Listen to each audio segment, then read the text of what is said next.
पाकिस्तान जीत गया, इसका रुतबा इंडिया से बड़ा हो गया। बहुत जल्द अमेरिका कश्मीर का मामला उठाएगा। भारतीय हुकूमत इससे निपटने की तैयारी करे। ये मैं नहीं कह रहा, ये भारतीय मीडिया, भारतीय एंकर्स कह रहे हैं। आप भी सुनिए। पाकिस्तान का ओहदा तुमसे कई गुना, 1000 गुना ऊपर, एक झटके में ऊपर चला गया है पाकिस्तान का ओहदा। नाक कटने की बात हो रही थी सिद्धार्थ, अब हमारी नाक बची भी है।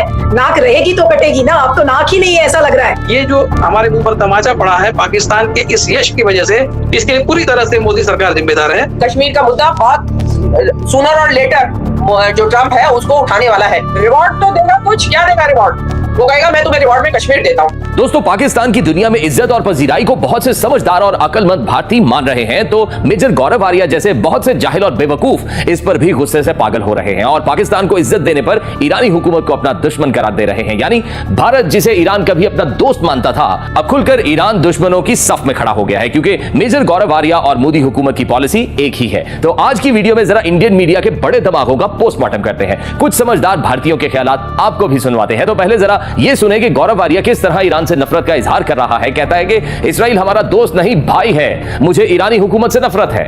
इजराइल के वकील आ गए प्रोग्राम में। क्यों नहीं, हम इजराइल के भाई हैं। इजराइल के वकील नहीं है, हम इजराइल के सगे भाई हैं और मैं सपोर्ट करता हूं जो इजराइल कर रहा है लेबनान में। और मैं तो ये कह रहा हूं कि 100 बम और मारे लेबनान के ऊपर और गाजा के ऊपर 50 और मारे। पीठ पीछे ईरान के दुश्मन है। मैं ईरान की रजीम को बिल्कुल भी लाइक नहीं करता। इस पर ईरानी काउंसलेट हैदराबाद दक्कन ने रिएक्शन दिया और कहा कि गौरव आर्या नस्लकुश और नाजायज काबिज इजरायली हुकूमत की हिमायत कर रहा है। एक और इंडियन चैनल के रेटेड का एंकर गौरव आर्या को जवाब दे रहा है और कह रहा है कि घटिया इंसान, तुम पूरी दुनिया को बता रहे हो कि इंडियंस नस्लकुशी को सपोर्ट कर रहे हैं। इजराइल को आप डिफेंड ही नहीं कर सकते आज के डे में, करना भी नहीं चाहिए। आप यही बता रहे हो, पूरी दुनिया को बता रहे हो कि इंडियंस कितने जाहिल हो चुके हैं, कितने बेवकूफ हो चुके हैं कि भाई अब जाके कोई देखेगा गौरव आर्या, अरे यार इसके तो इतने फॉलोअर्स हैं, कमेंट्स भी इतने आते रहते हैं, तो बेसिकली दे विल से कि हाँ इंडियंस जेनोसाइड सपोर्ट करते हैं। एंड दिस जब तक ये आउट इन दी ओपन रहेगी, इस टाइप की चीज हम रेटरिक सपोर्ट करेंगे। फॉरगेट अबाउट कि कोई इंडिया को एज पीस लविंग नेशन भी आज के डेट में देख रहा है, नहीं देख रहा, इसलिए पाकिस्तान ने पूरी लाइमलाइट ले ली। मेजर गौरव आर्या को इंडिया के अंदर से ही एक भारतीय ने तगड़ा जवाब दिया। कहा, तुम शैतान बन गए हो, हर वक्त बम गिराने की बात करते रहते हो, तुम खुद को डिफेंस एनालिस्ट कहते हो, मगर तुम्हारे फौज के बैचमेट ही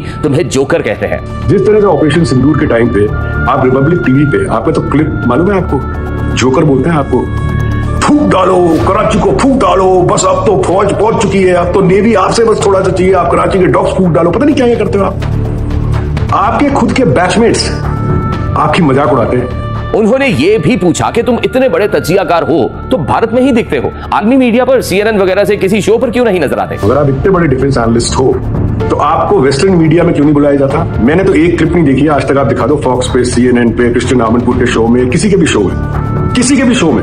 मैं सोशल मीडिया छोड़ दूंगा या आप अपनी बकवास करना छोड़ देना। मेजर गौरव आर्या की जहालत पर केशु बेदी नामी सहाफी ने बताया कि इसराइल ने कैसे नस्लकुशी की है लेबनान में, जिसे गौरव आर्या सपोर्ट करने की बात कर रहा है। आपको पता है इसराइल ने लेबनान में क्या कर रखा है? जहां ये कह रहा है लेबनान पे 100 और बम गिराना चाहिए, इसराइल ने लेबनान की करीब 20% आबादी, ऑलमोस्ट 20% आबादी को डिस्प्लेस कर दिया। और ये बंदा क्या कह रहा है? 100 और बम गिराना चाहिए लेबनान। मतलब गौरव आर्या लिटरली हमारे देश के लिए एक नेशनल एम्बैरेसमेंट है। वैसे गौरव आर्या की ये पहली जहालत तो है नहीं, ये पिछले साल भी ईरानी वजीर खारजा को लाइव गालियां दे चुका है। यहाँ पे बैठे EM जयशंकर के साथ, और अच्छी इसका नाम है, पाकिस्तान में था, वहां पे टॉप लीडरशिप से मिला है, right, including prime minister Shehbaz Sharif. अभी आ गया भारत, अभी आ गया भारत। इस आदमी को, इस औलाद को, एक मिनट, इस भारत तब आना था जब पहलगाम हुआ। और ये तो भारतीयों के लिए बड़ा ही जैसे मौत का मंजर है कि रूसी सदर पुतिन का तर्जुमान इंडियन टीवी पर बैठकर पाकिस्तान का शुक्रिया अदा कर रहा है। We are very grateful to Pakistan, and we do appreciate the role of Pakistan in creating the atmosphere and creating the environment for those negotiations, and we hope that they will be resolved at the end. मगर Indian media ही क्या जो बाज आ जाए। इस Indian anchor को सुनो, कह रही है कि फील्ड मार्शल आसिम मुनीर की ईरान में अब्बास इराक़ची से मुलाकात की तस्वीर जाली है, क्योंकि ईरानी हुकूमत ने कहा है कि तस्वीर में नजर आने वाला यह शख्स अब्बास इराक़ची है ही नहीं। ये तस्वीर आप देख रहे हैं, मुनीर को बताया गया कि उन्होंने तेहरान में ईरानी विदेश मंत्री अब्बास इराक़ची से मुलाकात की, लेकिन ईरान ने अब साफ कह दिया है कि तस्वीर में दिख रहा शख्स उनका मंत्री है ही नहीं। सरकार का कहना है कोई आधिकारिक बैठक नहीं हुई, क्या पाकिस्तान को कूटनीतिक बेइज्जती झेलनी पड़ी? मतलब ईरानी सदर और बाकी ओहदेदारों से फील्ड मार्शल आसिम मुनीर की मुलाकातें सब जाली है, मगर इस फ्रॉडिया चैनल को एक भारतीय चैनल ही झूठा साबित कर रहा है, जो ये बता रहा है कि जनरल आसिम मुनीर का इस्तकबाल अब्बास इराक़ची ने किया और उधर वजीर आजम शहबाज शरीफ शरीफ की मोहम्मद बिन सलमान से मुलाकात हुई है। बातचीत को लेकर हलचल क्या हुई ईरान में, ये बहुत बड़ा डेवलपमेंट हुआ है कि तेहरान में, ईरान की राजधानी तेहरान में पाकिस्तान के चीफ ऑफ डिफेंस स्टाफ यानी कि आर्मी चीफ असीम मुनीर पहुंचे और वहां पर उनको लेने पहुंचे विदेश मंत्री अरागची। और क्या हुआ सऊदी अरब में, देखिए पाकिस्तान इस पूरी जो सीज़फायर है, शांति वार्ता में अहम भूमिका निभाने की कोशिश कर रहा है। सऊदी अरब में क्राउन प्रिंस से मुलाकात, MPZ से मुलाकात की शहबाज शरीफ ने। अच्छा, फिर व्हाइट हाउस की प्रेस सेक्रेटरी की ये गुफ्तगू सुनकर तो इंडियंस ने सर्फ खा लिया होगा, जिसमें वो कह रही हैं कि पाकिस्तान इस वक्त अकेला मीडिएटर है, क्योंकि पाकिस्तानी बहुत जबरदस्त मीडिएटर है। बहुत से मुल्कों ने दुनिया भर से ऑफर की है मीडिएशन की, मगर सदर ट्रंप समझते हैं कि पाकिस्तान के जरिए ही मुज़ाकरात जारी रखना बेहतर है। Pakistanis have been incredible mediators throughout this process, and we really appreciate their friendship and their efforts to bring this deal to a close. So they are the only mediator in this negotiation. While there have been many countries around the world who want to offer their help, the president feels it's important to continue to streamline this communication through the Pakistanis, and so that's what continues to take place. वैसे यहाँ एक और वजह से भी Indians को बेहोशी के दौरे पड़ रहे होंगे कि कतर में वजीर आजम शहबाज शरीफ का इस्तकबाल कतरी एयरफोर्स के राफेल जहाजों ने किया और सलामी भी दी। बनता भी है, क्योंकि जिस मुल्क ने आपके जैसे 3-4 जहाजों को मिट्टी में मिला दिया हो, उसको सलामी देना तो जरूरी हो जाता है।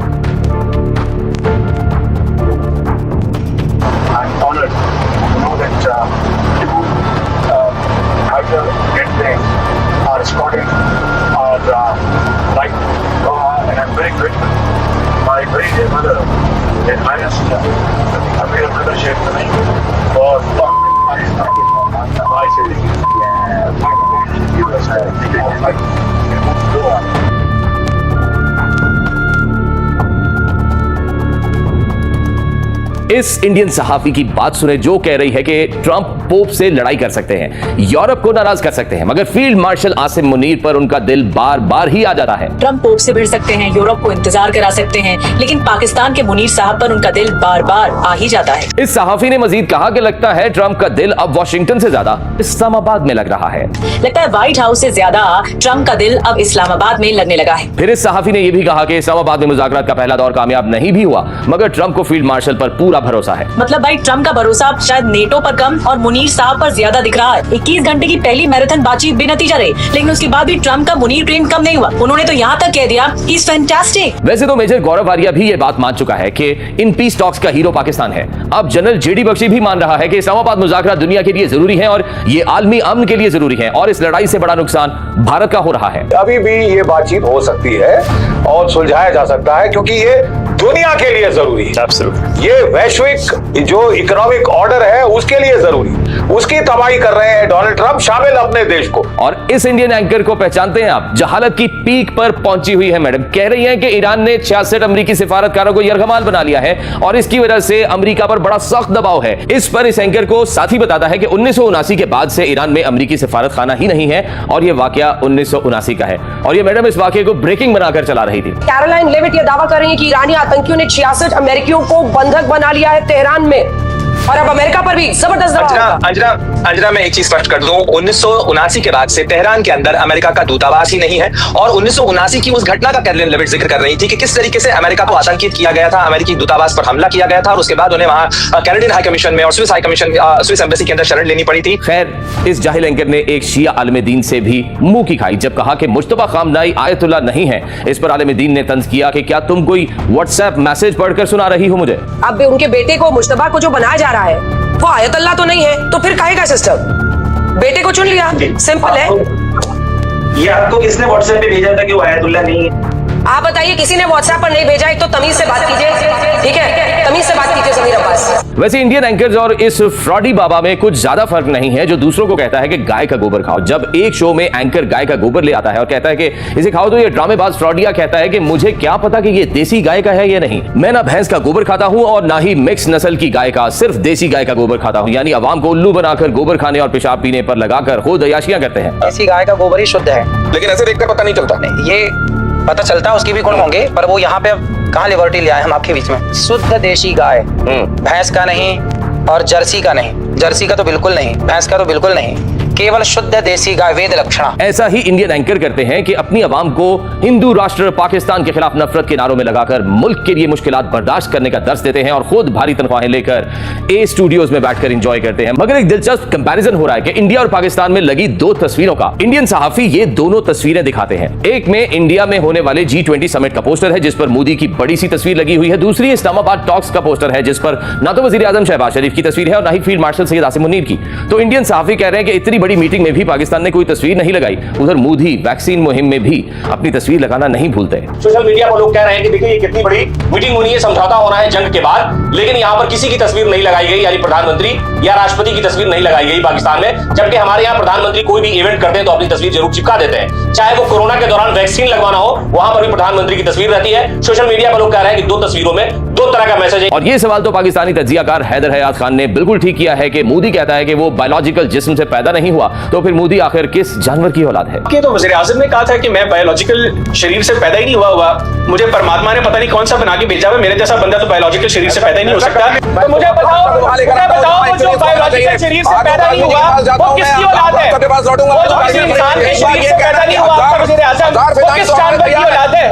किस जानवर की औलाद है? खैर मुआमदा तो कुछ ऐसा चल रहा है कि पाकिस्तान दुनिया भर में अमन के लिए कोशिशें करता फिर रहा है। जब इंडियन आर्मी अपने ही लोगों को मारने में लगी हुई है, यहां कश्मीर की बात नहीं हो रही, यहां मणिपुर की बात हो रही है, जहां इंडियन फौज 260 लोगों को मार चुकी है और 60,000 लोग जान बचाने के लिए अपना घर छोड़ चुके हैं। खैर ये तो मुश्किल लग रहा है कि इंडियन मीडिया बाज आएगा, मगर जो इंडियन मीडिया ऑपोजिशन के साथ कर रहा है तो लग कुछ ऐसा रहा है कि यहां भी हंगरी वाला हाल होगा, जहां नए वजीर आजम ने विक्टर ऑरबान की हिमायत में हर हद पार करने वाले सरकारी मीडिया को बंद करने का ऐलान कर दिया था। कहा कि तुम लोगों ने मेरे घर, मेरी जात, मेरे बच्चों तक के बारे में जहरीला प्रोपेगेंडा किया। मेरा कोई जाती एजेंडा नहीं है, मगर मैं हुकूमत संभालते ही झूठ की इस फैक्ट्री को बंद कर दूंगा और मुल्क में आजाद मीडिया को काम करने दूंगा। Nincs bennem személyes sértettség, sem azért, hogy önök itt reggel délben este gyaláztak személyemben a családomat, a hozzám közel állók, a civil embereket, hogy ez a propaganda, ami itt folyt, megengedő befejezem. Persze. Ha már így másfél évet vártam erre pár mondatra. Nem szándékom van a szavát. Köszönöm szépen, szóval meg fogjuk teremteni a független, objektív, pártatlan média feltételeit. Tudjuk, hogy nincs tökéletes média. तो दोस्तों आपके ख्याल में Indian media को दरपेश ये tension आने वाले दिनों में कम होगी या फिर फील्ड मार्शल आसिम मुनीर और शहबाज शरीफ के दौरों से इंडियंस के ये दौरे मजीद बढ़ सकते हैं?